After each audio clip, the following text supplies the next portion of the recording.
Yeah, welcome back, everybody. The NBA is back. That means the No House Advantage Strategy Show is back. That means Terry McBride is back.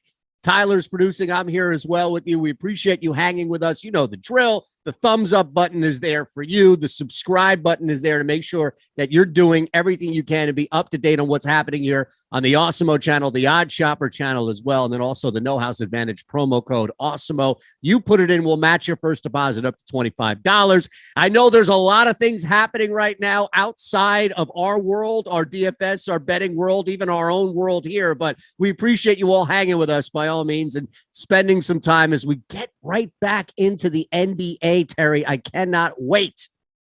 I tell you what, the league couldn't have picked a better day to get back into the swing of things and give us something to get a little bit distracted about because it's a weird day out there in the real world if you're looking. And I was laughing about that with Greg on the Fan Up show earlier. You know, nothing like talking about fantasy basketball with no salaries on a day where, you know, who knows what's going on in Europe right now. So, just a strange one. But yeah, we've got a good slate of fantasy basketball to talk about, fortunately, and distract us for at least today. So we can dig into that one. Look, the world is not going to end before I see James Harden. And yes, I selfishly said that. So we can all rest on that. All right. Somebody's going to be out there tomorrow to ensure that we all see Ben Simmons. I can't promise you up there in New York that you'll get to see him in a Nets jersey before everything goes to shit. But no, we appreciate in all seriousness. Right. That's Brooklyn. Nobody's going to be watching anyway. There you go. Especially tonight. All right. So let's look at it, man. And again, this is for the people that are new to the NHA show. On Awesemo, we have free projections for you for No House Advantage. We'll go through those as we always do on this show. We also have the optimal lineup on NHA on Awesemo, which is free as well. And that's essentially that, where we're telling you plug and play these lineups. Those will be updated a little bit later if they're not full on updated. But really, as far as our own projections for No House Advantage, we love to start with our overs, and just pulling this up here. Sorry, as I'm getting there, was there one on the over side at least that made sense? And again, we kind of have to just determine who's in, who's out. So if you see somebody zeroed out, then that means that they're out. Don't play anybody along those lines. 100 and 0 meaning for a projection. So we do have to scroll down a little bit, but Steph is there. Odd Shopper loves this. I actually just filed this for Odd Shopper, the Island game tonight for the Warriors Blazers. It's 5.5 on No House Advantage, Terry. It's 6.5 at most books. So here's a great example of not only the gap between No House Advantage and Alex on Awesemo being wide, but you're also getting a break if you go over Steph's assists from NHA versus the book. Yeah, I mean, it's a great spot. I feel like this is one of those little ones where maybe NHA is giving the crowd a little bit of a gimme on the first night back, kind of an easy one to pick off there. It's Steph Curry under, relatively normal circumstances for what that team is right now. And they've got the line set almost a full assist below what he averages under the normal course of a game. He's averaging 34.8 minutes a night, putting up 6.3 assists. The line is 5.5. I mean, I know that he shot the lights out in the All-Star game and took a ton of threes. And I don't think he's just going to be shooting and taking, stopping at half court and taking shots from there tonight. I think he's actually going to try and facilitate the offense like normal. So, yeah, we've got him projected 8.15. That's a no-brainer at 5.5 on No House. And I love it at 6.5 as well. I think that's a strong, strong bet elsewhere. Yeah, it's a good place to start, right? Nice, healthy over here. And just now we can only go lower. And look, Kevin Love is a strong play as well, but look at the gap, right? I mean, there's nobody else. And look, that's one play. So the lone play that we have projected as far as a 90 plus percentile to hit from an over standpoint is Steph Curry, his assists. So that's the one that I think if you love your overs, you can lock in right there a 10 or a 9-point play from the jump. We have Love and Booker, some other guys here, but that's really down in that mid 80s. So the other guy to look at is Josh Hart, because it's the same game, Blazers on that side. And it really doesn't matter here. If we go rebounds, PRA, PR, PA, NHA and Awesemo is telling you to go under pretty much everything for Josh Hart tonight. Yeah, NHA got really, really enthusiastic about Josh Hart and his prospects for what he can do on the court for Portland. And, we know it's a good situation for him. He's been playing like 36, 37 minutes each of the last 3 games. He's put up, I think, a 50-point, a 40-point, and like a 28-point using FanDuel scoring night in terms of fantasy output. But it's just a really big line, particularly looking at that rebounding one. He's a very capable rebounding wing. He averages 7.6 rebounds a game in 33.7 minutes a night. So call that, essentially 8 rebounds per 36, maybe a tick over that. But they've got him at an 11.5 line. We've got him projected for 35.2 minutes. If he plays 36, 38 minutes, I just don't see him making that big a jump from his 7.6 average all the way up to 11.5 on most nights. So we're covering most of those outcomes. It's a 97% probable to hit the under. I like that one a lot. If you want to bolt the points or the points plus the points and rebounds onto that, or excuse me, the points and assists onto that, I'm perfectly fine with it. But I think we're not really gaining ground by giving him more to do in this case. I usually like to do that when I think we gain probability. And in terms of this one, I think just if you give him those additional things to do, maybe there's creating additional paths for him to actually get there. So for me, I prefer just the rebounding one on at the top of the board here. Yeah, it makes sense, especially with, as people may think, oh, you keep adding stats, then it's easier for a guy to go under. That may not be the case, especially if he explodes. I mean, the difference between adding points and assists, maybe he does struggle from the floor. He doesn't hit his rebound mark, but all of a sudden, there's just 10 assist opportunities for him, and he converts 6 or 7, and you're SOL because you're basically banking on that being a low category. So, no, I think these, whenever we have these, that's why I like to throw them at you with the grouping of it, where it's not just one individual stat because it's so circumstantial with it. Now, Tatum is another guy. We don't have an individual number with him, but he's still in the 90s. So we kind of have to stay on this under category here. And an earlier Island game that I filed for Odd Shopper today was the Celtics game, Celtics-Nets game. And I was a little surprised to see Odd Shopper just be so, with Alex's free projections, be down on Tatum just overall. Not to say that he would struggle, have a rough night, but I think it just factors into the expectation of the window, maybe Terry being a little more narrow for Tatum and really any Celtic starter with an expected blowout of a 9.5 point line. Yeah, I think there's maybe, a little bit of fragility built into that. We do have him projected for 36.4 minutes, but I think it is one of those things where just everything gets shaved down a little bit by virtue of the expectation of them just lighting up this hapless Brooklyn team in their current configuration right now. And we look at where they've got these lines set, and they're pretty aggressive for Jayson Tatum. Scrolling down a little ways in terms of our probability marks, going to his just pure points, NBA points, they've got his points line set at 34.5.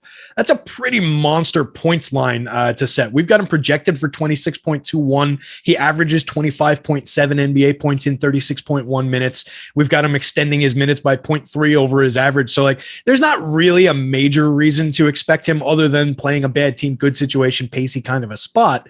To expect him to cruise for an additional 8 and change points above his scoring average, it's kind of asking a lot. And then when we jump to the other ones, like the PRA up at the top there, they're adding another 16 and change. That's a 50.5. So that's a big jump when you add the other factors in. That's kind of the opposite of what we were talking about with Hart, where by adding, I think we're actually increasing the probability that he ends up going under. So that jumps to a PRA of 50.5. We've got him projected 12 below that at 38.16. That seems like a pretty dynamite spot. His average for the season is 38.3. So we've got him projected right around his average. We're not saying Jayson Tatum's going to have a bad game. We're just saying he's going to go out and be Jayson Tatum and then layer on the risk of the blowout. Maybe he doesn't see a full fourth quarter run. There's plenty of reason to expect him to go under these marks. Yeah, I think, and is it similar to what we laid out where maybe there's one that's easier, or in this case, because we're dealing with 2 of the 3 categories that are multi and then that third being PRA, it may not matter as much? I think for this one, we can go to the full PRA. We can pick up enough by the amount that they've added on top of just the pure points that I think it makes sense to go up to that one. And it's our highest probability one on the board as well by about a 0.5 percentage point, let's call it, or 1/3 of a percentage point. So the one immediately below it is the points plus rebounds, then the points plus assists. So if we're just putting them all together, I'm good with going to the full PRA for that one. So I don't know how often it is, and I don't have the data in front of me here, that a Steph Curry under for 3-pointers made would be in the 90 percentile, but it's just kind of hard to ignore that. Look, I think this opens up a conversation for other people, specifically Klay Thompson, because if Alex's projection is on, which it is more often than not, right? That's why we use them and they're free for you out there.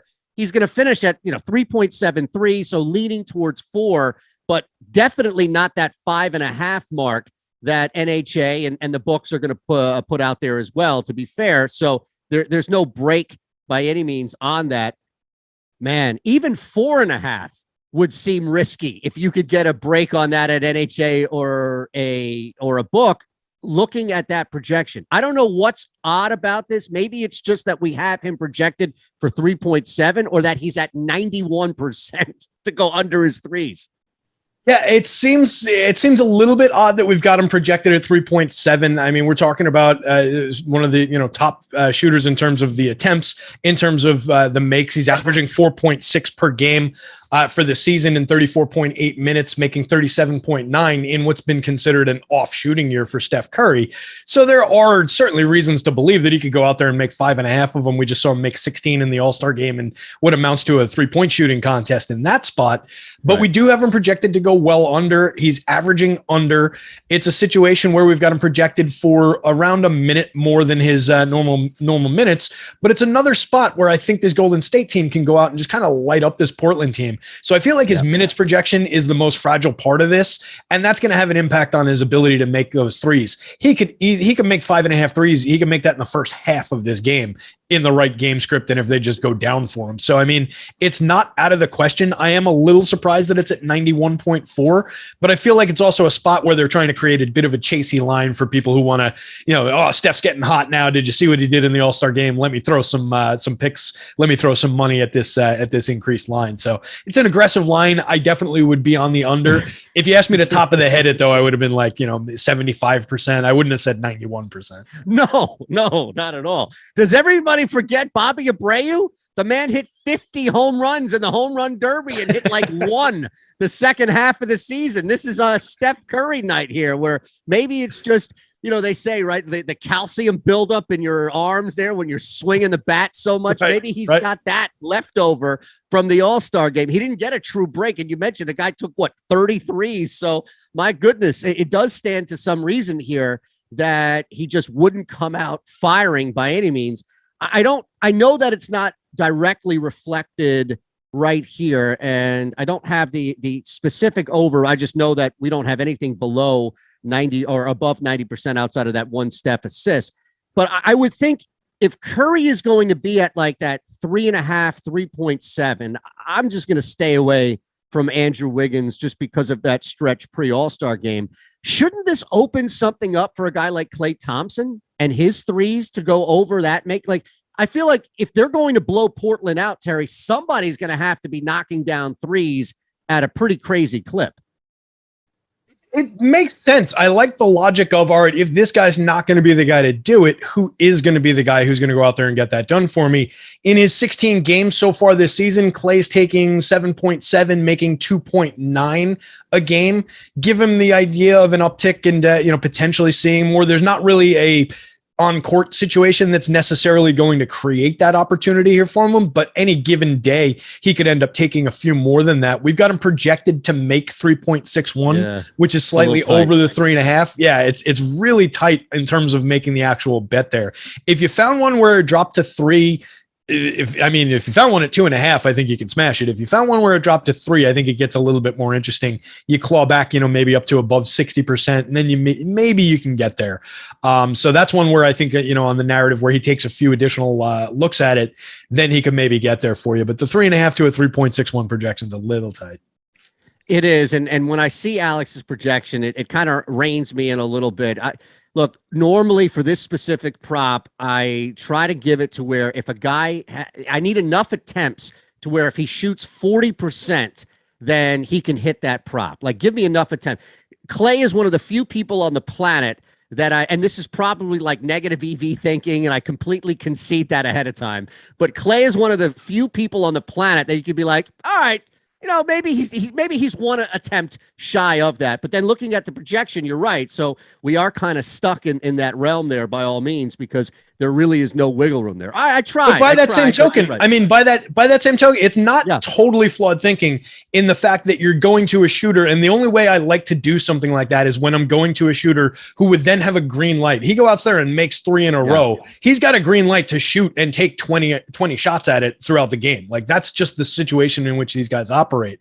So I never really mind going to a heat check opportunity like that, especially when it's not on like a just, 6-man heat check type of a guy. When we're talking about a Klay Thompson, when we're talking about a Steph Curry, I'm happy to take that opportunity if it's a close line like that and just say, hey, look, I know I'm rolling the dice a little bit. I know I'm gambling rather than making an intelligent, informed pick. But if I'm going to gamble, at least let me do it with a good story behind it, a good reason, and the right player to do it with, right? So I'm with you. I'm with you on the narrative part of it. And then looking at the board, if we sort by the over, he's the 10th most likely to hit his over. The top guy in that category being Anthony Edwards, actually both from the T-Wolves, Anthony Edwards and D'Lo, up at the top of the board in the low 70s.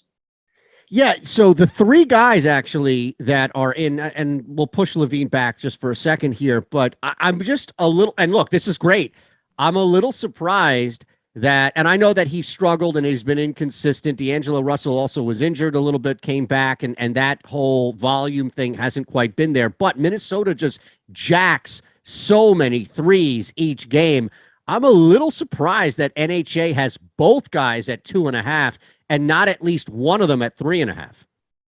Yeah, they've got both of those guys. Anthony Edwards takes 8.7 a game. D'Angelo Russell right there with him, 8.6 a game. And I'll go you one better. Malik Beasley takes 8.2 threes a game. Karl Anthony Towns takes 5.2 a game. This team loves to shoot from the outside. You know what's a sneaky one in here? And I played it, so I'll go down with my own ship. But Patrick Beverley just has enough volume to hit over 1.5. Now, in the books, you're going to get plus money for that. I'm just saying, it's a small little gambling play out there, if I may. I don't mind that at all. If you're getting a little bit of money on it, we're talking about another guy. He's taking 4.2 a game, making 33.3%. So you want to pick up the percentage, but on the right day, At that percentage, he's making 1.4. You don't exactly have to ask a lot of them to get, slight 0.1 above that average, right? Yeah. Right. So I'll be sitting there yelling at the TV tonight. Just give me one, Beverly. Right, as he takes 10 attempts and clanks him off the back iron. Right. I'm the only one on the planet. I'm sorry, but you were mentioning though, as far as Edwards and Russell, the volume is definitely there for these guys. Yeah, for sure. They're both taking plenty of opportunities. We're talking about guys who are shooting respectively Edwards 35.5 and D'Lo 35.1. So 35% from behind three. Again, they're gonna have to make them. Obviously, that's why we've got it projected in the low 70s. But if we're looking for those 3-point attempt guys, I think either one of those against the 2.5 line is probably the best we're gonna get on this board. All right, so as final couple of minutes here or so, and again, hit that thumbs up button, please, if you haven't already. Look, that promo code above at the top of the screen is there for you.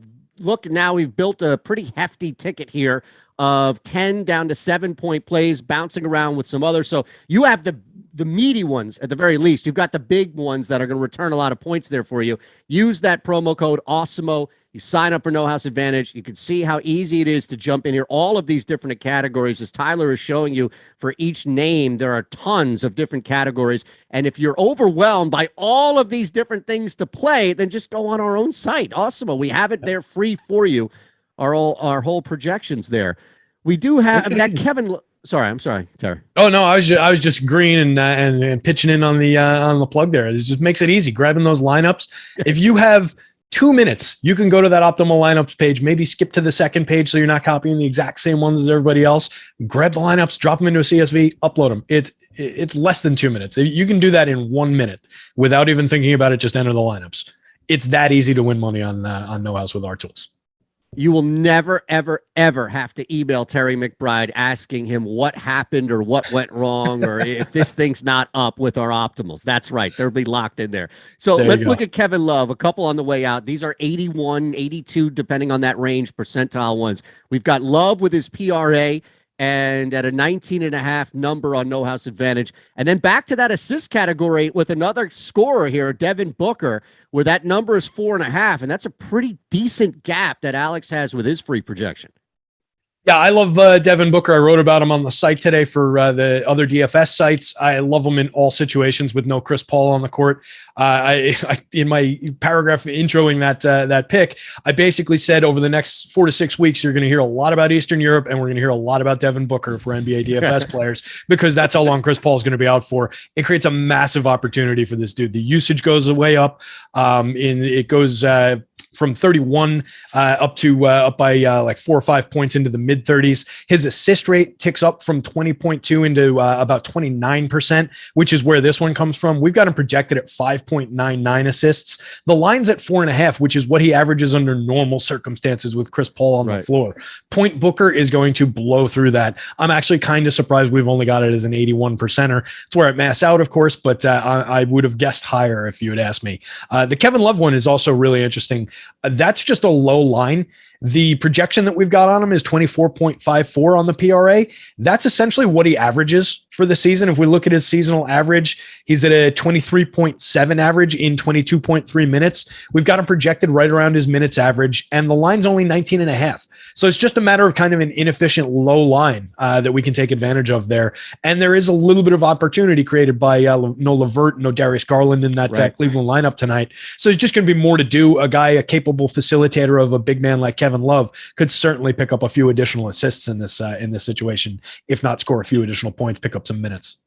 Yeah, and real quick, just to put a little wrap there on the assist thing with Booker, that's up to 6.5 at the books, and it's juiced to the over. So you're getting what may be, by the time this game tips, you may get a 3-assist break. Probably going to stay at 2, but you're right now at a 2-assist break on No House Advantage, and anybody betting the over at a book is laying like 120 to 125 juice to go over 6.5. NHA, you don't even have to worry about that. Not bad. That's significant. I mean, that just shows the quality of that pick and how much of a layup it is. So, I mean, yeah, book that one in there, book the Steph one in there, and roll from there. Those are two easy ones off the top on the overside. All right, my friend, anything else that you would like to hit here? By the way, Ryan Nelson 02, under Klay points and rebounds, under is better than over threes. Klay 21 points, NHA projection. is too high. See, that's an individual who knows the site, bringing up a point as, being able to use NHA however you want, combined with our own projections as well. So wanted to get Ryan out there, and then anything else. Does that work? Does that mesh with you and your line of thinking? It does, yeah. If we sort for the points category, he comes up as the 7th most likely to hit the under on the points. It's a 62.9, call it 63% on the under. So it's a little bit close for comfort as compared to some of these other picks, but it definitely trends toward the probability of going under. We've got him projected at 19.6 real life points. The line's 21.5, like the member said. That's a sharp pick. All right, we got to get out of here, or else Eric Lindquist will complain that we went too long. And nobody wants that. So anybody care? You've got a bunch of programming coming up, including Eric and Savoca right now, as the fellas get you ready. Locks before lock, deeper dive, live before lock. So we have a ton of things happening still here. You're done for the day. So I'm go done ahead for and the relax, day. my friend. There you have it. Locks before lock coming up. Player props, Terry. I love that. That's a good new show that we've added. They sit around and talk about lakes and Scottish accents for a half an hour before the basketball stuff starts, right? That's my understanding. That's exactly it. Eric Lindquist, I'm sure, has a Loch Ness Monster story. It's just whether or not you want to sit through it. Stick around. You can hear that next. Yes, for producing. Thank you all out there. Again, that promo code Awesemo, $25 deposit match. Get on the No House Advantage ecosystem today. What are you waiting for? Hang with us. We're not going anywhere across the board. It's Locks Before Locks next.